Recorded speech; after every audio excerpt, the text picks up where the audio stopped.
There's always time for gossip. I don't know her. I still don't know her. Yeah, double homicide. Beyonce. Well, yes. Don't do it. I would ask you to respect our privacy, but please, I don't respect people's privacy. That's why I do the hot topics. Welcome to the Gossip Spot, hosted by Trey, Godsey, and Danny Osborn. Looks like you just found your G-spot. Your gossip spot, that is. Welcome to your new favorite podcast where we discuss all things pop culture, hosted by Trey Godsey. And Danny Osborn. So we'll be talking all the hot gossip about your favorite celebrities, any rivaling rumors, anything going crazy in the pop culture world. We got you covered. Any tea there is, we have it for you. Any tea there is, clocked it. Exactly. So we're going to have a few different segments on this show, and we have a lot of big things planned, obviously. But since this is our introduction episode, so let's jump right into our first one called Tweet of the Week. Tweet of the week. So Tweet of the Week is where we're Twitter. We don't call it X either. Do we do Yeah, X's? it's Twitter. No. It will always be Twitter. Always be Twitter. So we are like addicted to Twitter. So throughout scrolling through the week, we will find one tweet a week that we either agree with, disagree with, something that causes discourse, and that we have an opinion on. So do you want me to go first with my tweet, or do you want to go first? You go first. Okay, so my first tweet, I saw someone tweeted at Lil Nas X. This was under one of the pop accounts. I can't remember what it was for, but they said, at Lil Nas X, your 30 minutes are up. Did you know you have 30 minutes? Yeah.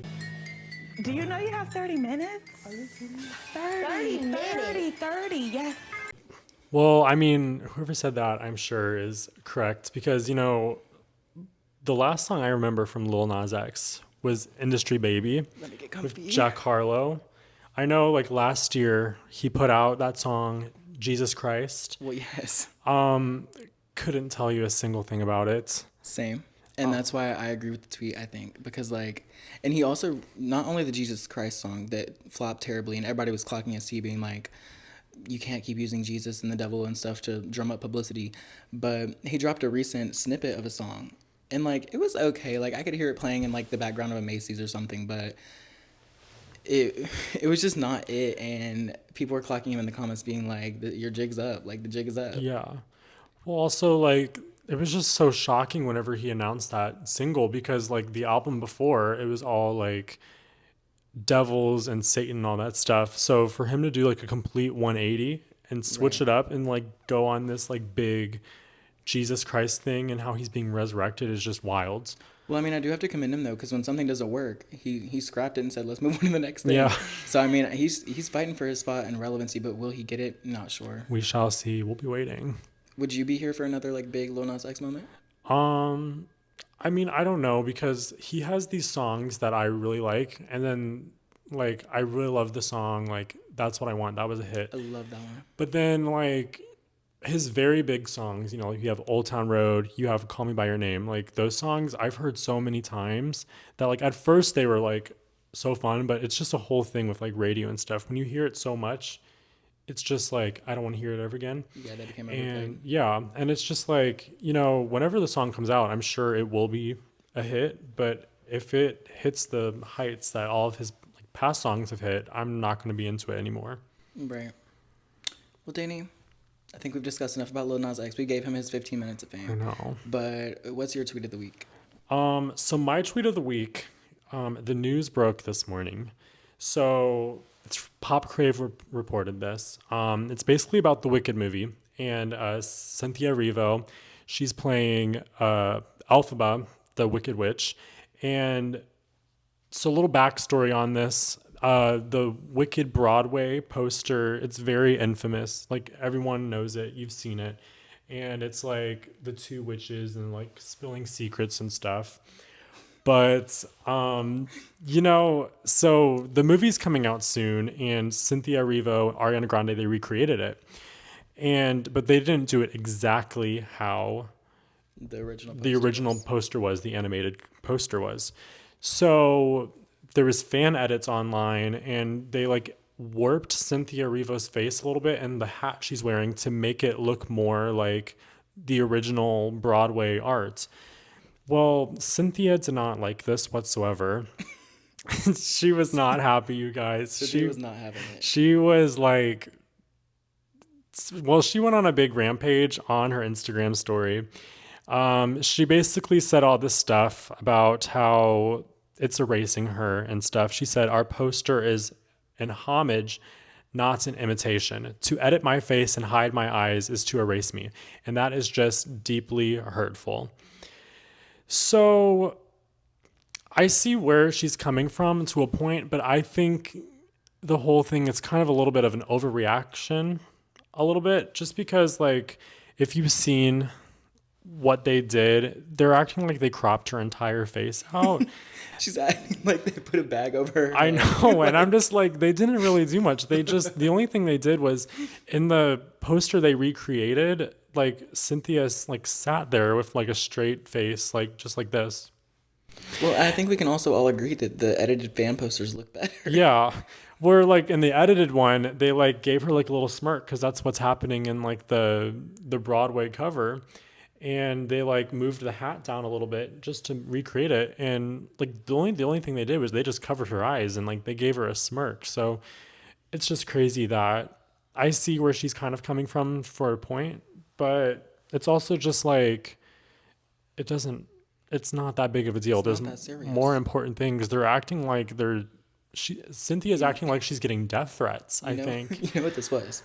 This was her 9/11. Well, it might have been. No. Well, you don't want to hear about 9/11. But, you know, I was looking into it, and apparently, I did not know this. I'm not really all that familiar with Cynthia's work. Apparently, she is not new to starting Twitter feuds. Really? Yeah, I did not look into her She's past an feuds. Azalea Banks. She kind of is. Apparently, she gets into it a lot. I will have to investigate more into this. Great. But it's Well, crazy. I just feel like, much like what you said, it's just an overreaction. And I feel like, and I want to say to everyone listening, by the way, we should have said this at the start. This is all allegedly. This is all our opinions. Like, do not take this as fact. Yeah. But in my opinion, I feel like she's overreacting, and almost, it might be because out of, like, jealousy for Ariana, because even though Ariana was also edited on that cover that the fan did, you can still tell it's Ariana. Yeah. And I feel like she knows that everybody knows who Ariana is, but nobody really knows who she is. So I wonder if she's doing this out of jealousy to try and drum up some publicity for herself. Yeah, it could be. You know, Cynthia, she's almost an EGOT winner. She has the Emmy, the Grammy, and the Tony. She just needs the Oscar. So obviously she is known, especially in the Broadway community and stuff.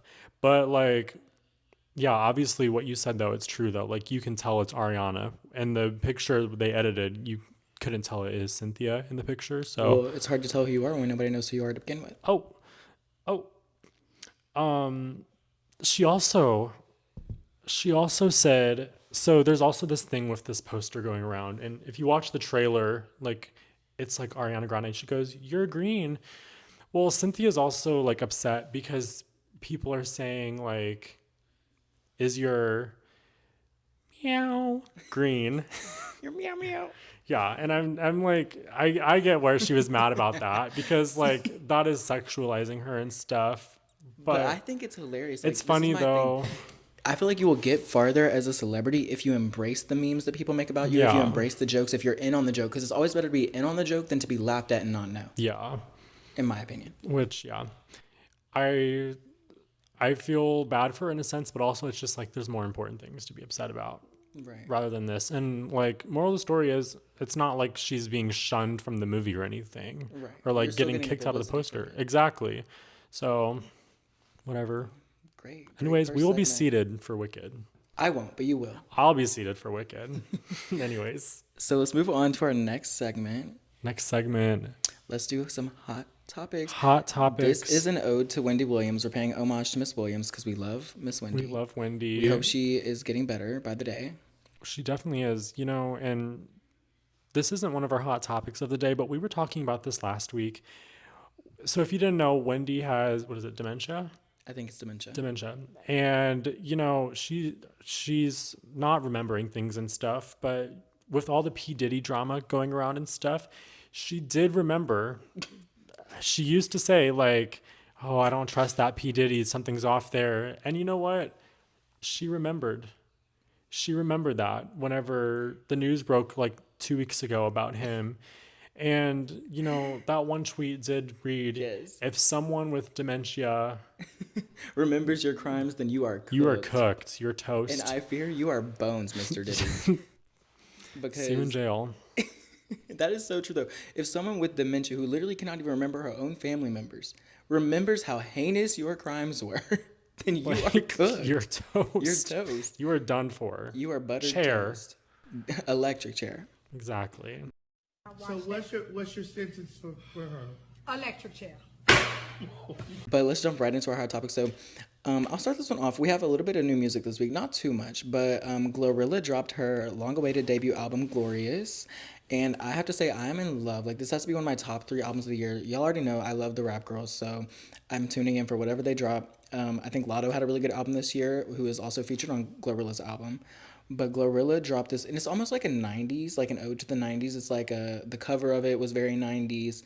I wouldn't say so much that the beats were 90s, but she definitely brought sort of that old school feel on certain songs. Like, I would say she has this one song with Kirk Franklin and a few other gospel artists, which I don't really know because I'm not too big into gospel.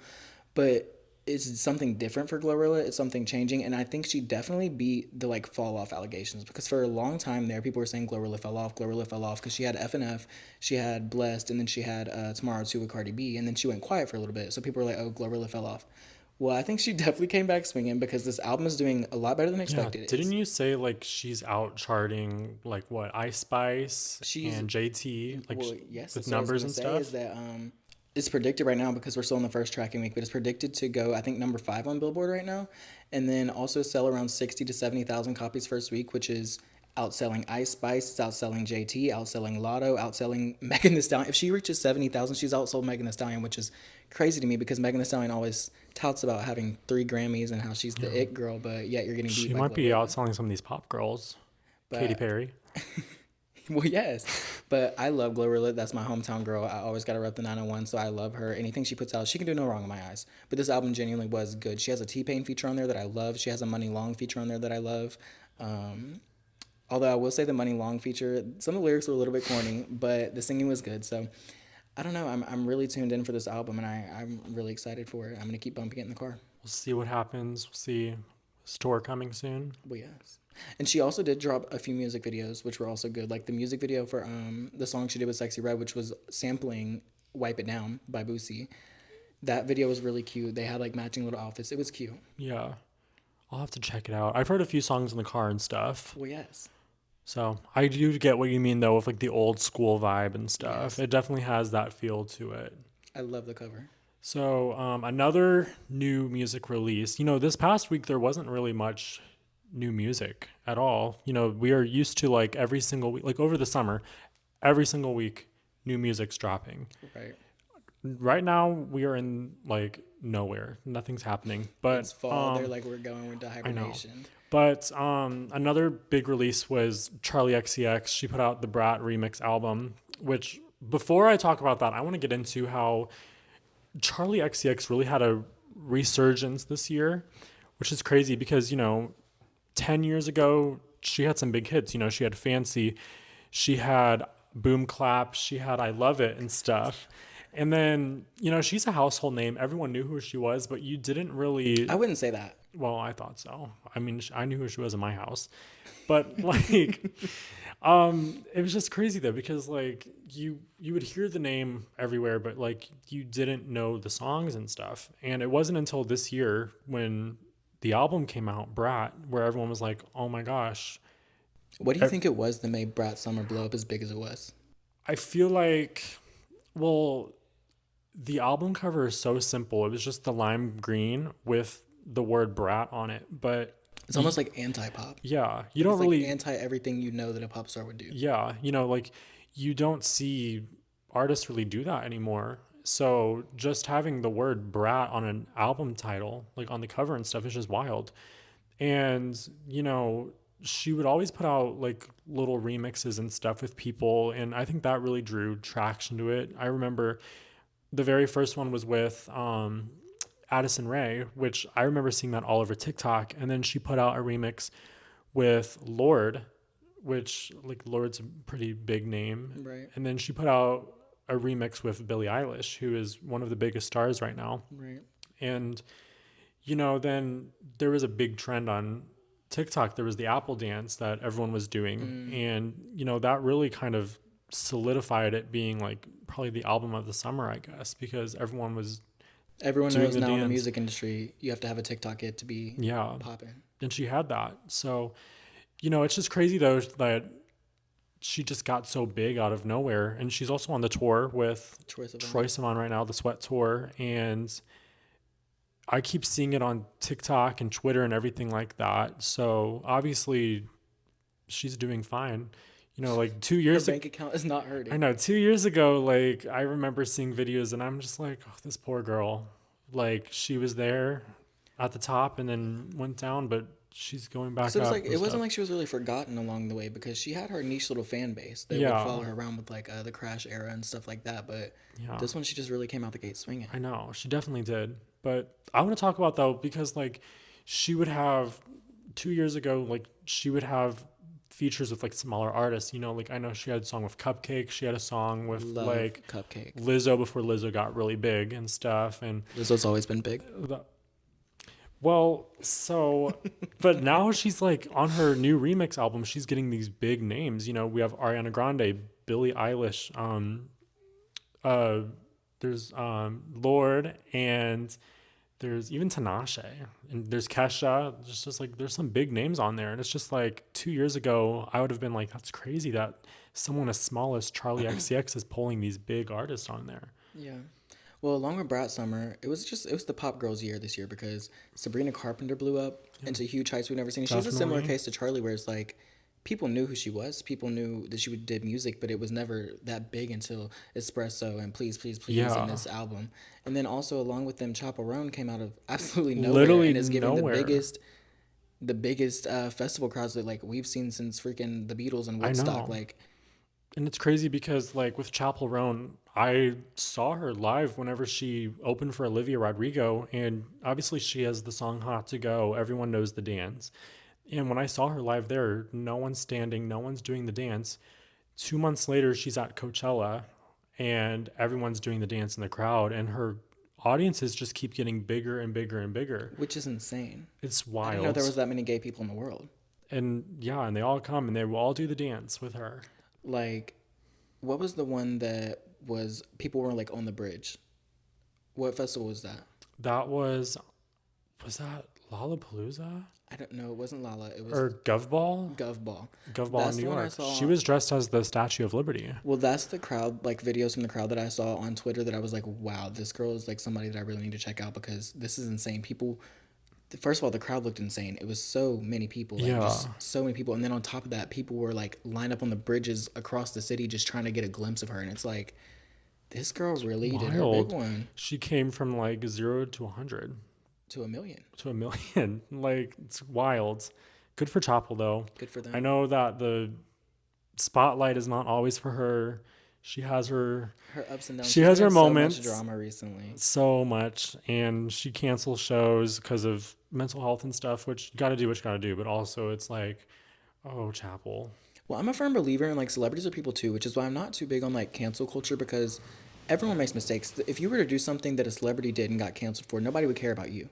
Yeah. But just because they're hoisted up on this bigger platform, it's like everyone's like has a witch hunt out for them. And I'm just like, people deserve grace. Obviously, there are certain things we can't forgive. Like I would say P. Diddy is one that I would not forgive. Definitely. But like little things like that, like people need grace, because imagine how scary, exciting, exhilarating, anxiety feeling it is to just one day wake up and you're plastered everywhere. Like Chaperone, like we said, came from nowhere. So for her to just go out on a stage and be expected to perform in front of 100,000 people every night, it's insane. It's overwhelming. I would have a heart attack and die. Yeah. Like, but she's making it through though. Obviously, she just finished her tour, I know, and so she's about to make a new album, I guess. Well, speaking of tours, Lotto is about to start her tour. She has a stop in Nashville, and she's bringing Mariah the Scientist along, which I love. I've seen both of them in concert. Mariah I've seen twice. I've thought about going again, but I don't know if I want to spend the money. Yeah. But I did really love Lotto's album, and this is a good hot topic because she just dropped this music video this week. She dropped a music video for Brokey, which is one of the standout songs from her album, Sugar Honey Iced Tea, which also, side T, that album title is an acronym, SHIT, which was in response to Ice Spice saying, you think you not even the fart. So Lotto came back with her album title and named it S-H-I-T and said, you know what, I am that. Yeah. But that album was really, really good. It's a new sound for Lotto, which she has not done a lot. It's just like more R&B-ish, pop-ish type sound. And it sounds really good on her. She also has that like T-Pain type of auto-tune on her voice where it's like, it doesn't sound bad like you're trying to use auto-tune. It just sounds like an artistic choice.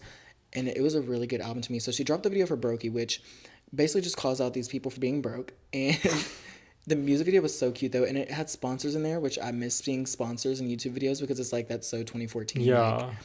Like, she had Alabama Barker in there, and people have discourse about her all the time. So it's kind of weird to see her in a Lotto video because she's only 18 also. She like just turned 18. Yeah. So for her to be like shaking booty in a Lotto video is kind of wild. But she also included the girl who won the Brokey Challenge, which is a challenge that she did on social media. And I think she offered a $10,000 prize to the winner. And the winner, she was working at Waffle House, and she did her video at Waffle House. Waffle House saw the video and fired her. And so then she won Lotto's challenge, and then Lotto invited her to be in the music video. Well, obviously, she's doing fine now. She won all that money Well, yes. from winning a challenge, so. But $10,000 ain't much. That's like a down payment on a 1 month of rent. Well, yeah, but I mean, now she's like being casted in music videos and stuff, so. Yeah, definitely got her name out there. Yeah. And I think she did build a TikTok following off of that, so she could really run with that and monetize herself. Yeah, for sure. And didn't you say also with the album, like they all flow? Like each song flows from Lotto's album, and Glorilla's album did this a little bit too, where like each song, the beat fades out and then fades into the next one, or like, you know, transitions into the next beat, which I love that on an album. It makes it sound more cohesive. It lets the listener know that like you as an artist put that extra thought into it and that you really wanted to build a body of work, which we know is not happening a lot anymore in the music industry, like building actual bodies of work, because people are so quick to just put out a radio hit or a TikTok hit. Like people hype up Cardi's album Invasion of Privacy all the time. And they're like, oh, it's the only female rap album that has every track on it to go platinum. Well, yeah, that's what happens when you fill an album full of club hits. Like, of course, everyone's going to stream each individual song because to me, that's not an album that tells a story. It's not really an album or an artistic body. It's a compilation of club hits. Yeah. So, like, I love that these new rap girls are kind of bringing that era back of, like, telling a story, creating an album. I don't know. I just love that. For sure. So let's talk about something a little more heavy, I guess. The news just broke today actually about Liam Payne of One Direction. He just passed away in Argentina. He was in his hotel room and he like fell off the balcony of his hotel room, which is crazy. So apparently he was in the hotel, he was acting erratic and stuff. He was smashing his laptop, and then he must have like passed out, I think, or something, and he had to get carried back to his hotel room. And then next thing you know, Who's reporting this? This is from TMZ. Yeah. Which we know TMZ don't play. Yeah, TMZ. Well, it was literally like he died when the news came out. He like died within the hour, and TMZ's already reporting it. Well, TMZ don't play. We know that like during Kobe Bryant's death, they reported the story that he died before his family even knew. Yeah. Which does bring up a question of like morality in all of this. Yeah. But it's not ethical, really. But, you know, the news is going to break eventually, so I guess TMZ wants to be the first. Yeah. But it's definitely crazy. I was never the hugest One Direction fan, but it is sad because it's kind of like a nostalgic part of your childhood, and it's like... Yeah. Also, like with One Direction, that was when we were growing up. That was like the big boy band at the time. Yeah, I think they're the biggest boy band in the world, like numbers and stats wise. Definitely. Well, maybe aside from the Beatles. Yeah, like before we were born, there was obviously like NSYNC, Backstreet Boys, but like we never really had. That era was over before we were born, but they brought it back. Yeah, they brought it back, and you know, just someone that we grew up listening to and stuff passing away is just wild. Yeah. It's sad too because it's like this person, like it could have been anyone, like it could have been anyone from that era, like it could have been a Kesha or Katy Perry or anyone from that era, and I feel like I would feel the same way of just like this nostalgic figure kind of passing away. But it's just sad because I know he's been going through stuff for the last few years. He's struggled a lot with mental health, and he's had thoughts of suicide before, and that's what a lot of people are speculating is that he may have jumped on his own will, which like I said, this is not facts, don't quote us on anything, but definitely. In my personal opinion, I think that's probably what it was because he has struggled with alcohol addiction and suicidal thoughts and drug use and things like that in the past. And I know that he's gotten into a lot of controversy recently. And then I think even up until like a week ago, they reported that him and his girlfriend were like breaking up, or he wanted her to get an abortion or something like that. I heard about that too. So I don't know if that could have like sent him over the edge, but it's just sad because you never want to see someone who's struggling through a lot of like, personal issues in their life. Well, also I remember like his ex-girlfriend, like she just put out a book about him, and she's saying like all this stuff about how like they broke up, and he would be like stalking her and harassing her. He would make new iCloud accounts and like get new phone numbers, and he'd call her and all this stuff, and it would be crazy. See, and that rubs me the wrong way a little bit, because making a book tells me that you're not in it for justice. You're not in it for anything other than sympathy and to gain $1. Yeah. So, and now we see when things like this happen, it's like, well, could she be held accountable for that? I know. Well, if you look at the Instagram comments, like on her posts and stuff, people are like going off on her. And it just reminds me of like when like Mac Miller died. I remember literally everyone is attacking Ariana Grande about it. And it's just like, at the end of the day, people have their own free will. I don't think that people should obviously leave hate comments or do things like that. But I do think it's worth noting and bringing up a conversation about like how we say things and how it can affect other people, especially when you're at that magnitude of fame and people seeing you. Yeah. It's wild. But obviously, condolences to him and his family as the story comes out. I'm sure we'll learn more. But 100%. It was quite sad to wake up and see that. And, right now, this is fresh at the time we're recording this. So by the time this is out, there's going to be so much more news with it. So who knows what we'll find out and stuff. Yeah. Well, we want to thank you so much. That's going to conclude our Hot Topics. We want to thank you for listening to our very first episode of the G-Spot podcast. We hope you loved it. We'll be talking with you all very soon. Yes, and we have some special things in store. We have some special guests planned maybe. We have some special themed episodes. Like, be on the lookout for our Halloween episode that we're going to do. But we hope you all enjoyed. We hope you tune in again to see us, talk with us. We love spilling the tea. We love gossiping with you guys. So make sure you check in again. Yes, and be sure to follow us on Instagram at Gossip Spot Podcast. So make sure you follow us on social medias. We'll also be posting clips on TikTok as well. Yeah, perfect. Well, thank you guys so much for listening, and we will see you guys soon. Mwah.